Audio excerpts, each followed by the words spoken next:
Shalom Aleichem, my dear brothers and sisters. I've been asked several times whether Jews are allowed to eat halal meat, and I would like to address this. So the short answer to that question is no, Jews are not allowed to eat halal, and I'll explain why. I'll start with the major reason, or the major difference, and the major one is what the animals that the Muslims consider to be halal does not match the animals that are considered to be kosher according to the Torah. So from the Torah perspective, the Torah allowed the Jews to eat animals that have two signs. The two signs are that the animal must have a split hoof. That's one sign. And another sign is that the animal must chew its cud. What does it mean, chew its cud? Just like the cow does, the sheep does, is basically it eats its food, swallows it, then regurgitates it back into the mouth, continues to chew, then swallows it again. They are called, scientifically, these animals are called ruminants.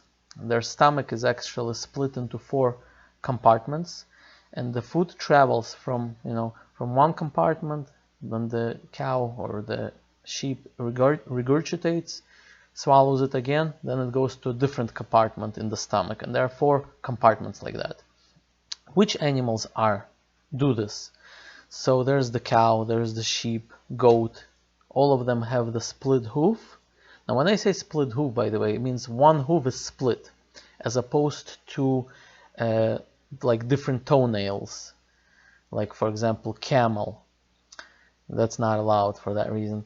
So anyway, the animals like cow, goat, sheep, some of the wild animals, even like deer, gazelles, these animals are kosher from the point of view of the Torah, and this is what the Torah has allowed us. Everything else, any other animal which does not have both signs, is considered to be forbidden from the Torah for a Jew to eat. And if a Jew does eat any of these animals knowingly, then the punishment for that is lashes, 39 lashes. Now, when it comes to the halal perspective, I have not yet actually got a clear answer from the Muslims, so maybe if somebody can help me out on this. From one person, I heard that any animal is permitted except the pig. That's what I've heard from one Muslim. From another Muslim, I heard that only the animals that do not eat other animals are permitted, but the ones that eat other animals are forbidden. So I'm not actually clear on that. If somebody can help me out, this would be great. But in either case, all Muslims agree, as far as I know, that, for example, camel is permitted, horse is permitted. They do not eat other animals. But from the perspective of the Torah, these animals are forbidden. Horse has just one hoof, and even though I think it does regurgitate its cud, I think, if I'm not mistaken, but since it's only one sign but not both of them, this is forbidden. Camel, same thing, it does regurgitate its cud, meaning chews its cud. However, the hoof that the camel has is not exactly the split hoof that the Torah is talking about. And I've actually looked at the hoof of a camel. It's the same as the alpaca. So it's a little bit different. It's more like a pow. It doesn't stand on the hoof itself. It stands on the leg, and then the 2 toenails are just like on the side. So anyway, I would say that this is the major reason why Jews are not allowed to eat halal meat, because there's a difference. Horse may be halal, but for Jew this is a Torah prohibition.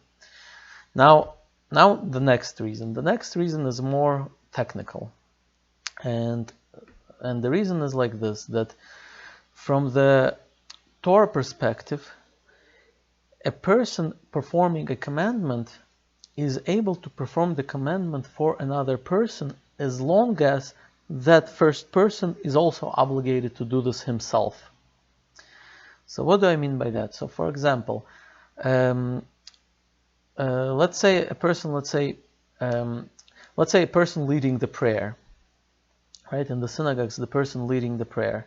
So technically, a person leading the prayer can exempt the people listening to the prayer, and he can say it for them, and it's going to be considered as if they've said it, as long as they kept in mind that he was saying it for them, and they answered Amen at the end of the prayer or at the end of the blessing.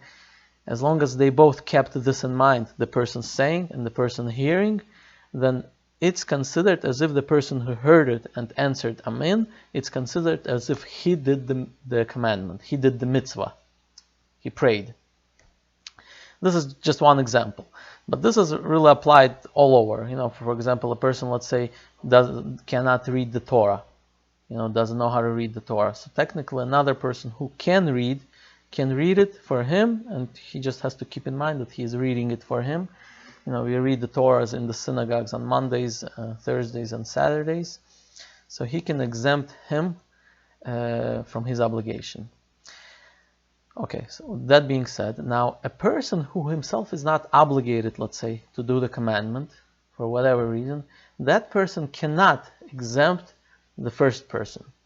So for example, let's say a person is deaf, he cannot hear. So if a person is deaf, he's not obligated to recite certain prayers. He's not obligated. Therefore, but let's say even though he's deaf, he's somehow learned to pronounce the words, let's say, with his mouth. He's deaf but not mute. So if, let's say, this deaf person pronounces the prayer and tries to exempt another person that's listening to the prayer, even though the other person heard the prayer from this deaf person, still that person is not exempt. He has not fulfilled the obligation. Why? Because in order for the one to exempt another one, he himself has to be obligated in this commandment. So that's the general rule. Now when it comes to slaughtering the animal, even, let's say, if a non-Jew, whether Muslim or anybody else, even assuming they slaughtered it exactly the same as the Jew does, exactly the same, the problem is that from the Torah perspective, the non-Jews are not obligated in the ritual slaughter.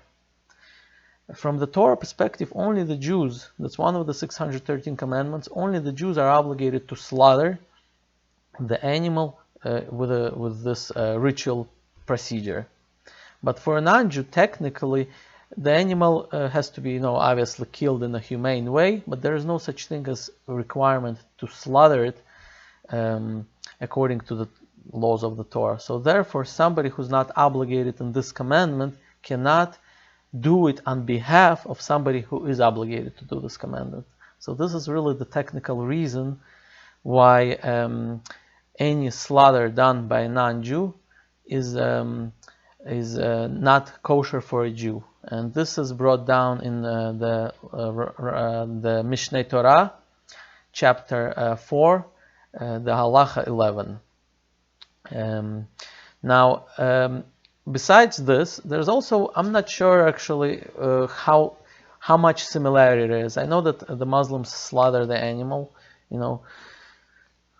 on the outside it looks similar to the way the Jews do it, but I don't know the details if this is exactly the same. So maybe somebody can also comment on that. The way it is with the Jewish slaughter is that there's, first of all, even if a Jew knows how to slaughter, he's not allowed to do it until he receives like a what we call like a smicha, which is like a I don't even know how to explain it, like ordination from a previous person who knows who does the slaughter and who also received it from the previous person, this ordination. And so the person, let's say, learned the laws of slaughter, ritual slaughter, and he did not, let's say, receive ordination. He just, let's say, watched and did it. This meat is not considered to be kosher for Jews to eat. So there has to be an ordination from one person to another one. Now, also the technicality, the details of how it's supposed to be done. In the Jewish law, there are specifics how big the knife has to be. If I'm not mistaken, I think the knife has to be twice the length of the neck of the animal. Then another specification is that the knife has to be, really sharp. And in fact, the way they test the person who's learning to become a shochet means a slaughterer, the way they test him is that he, actually when I went to the yeshiva, we had several guys over there who were learning to do ritual slaughter. And I would see them all day going with like a stone and sharpening the knife. So the way they test them to see if they're ready is that they take his knife and see how to make sure that it's really sharp. So meaning he sharpened it really good, and then they have him like turn around and take like a penny or something and tap it on the blade, and then the person learning to do shechita has to turn around and with his finger lane has to find where they tapped it. Meaning where they tapped it, there's going to be a little nick, very hard to detect, but that person has to be able to detect it in order to receive his ordination. So that's another technical detail. Another thing is that when they slaughter the animal, the kosher way, there's a minimum of what needs to be cut. So for example, obviously if there's he did like a little scratch, this is not considered that the animal is slaughtered. So there's a minimum, and the minimum is, there are two tubes inside the neck of the animal, and there's the esophagus, and the other one I forgot what it's called, the windpipe, I think. So I think it has to be cut. There's a certain limit of how far they have to be cut. They have to be cut severely, completely, or the majority of each one. So we have some technical, details of what's considered to be a kosher slaughter, and therefore I'm not sure if these things actually match with the way the Muslims slaughter the animals. So I hope this explains a little bit in detail of why the Jews are not allowed to eat halal meat. Thank you for watching. If you have any questions, please be free to ask. Thank you.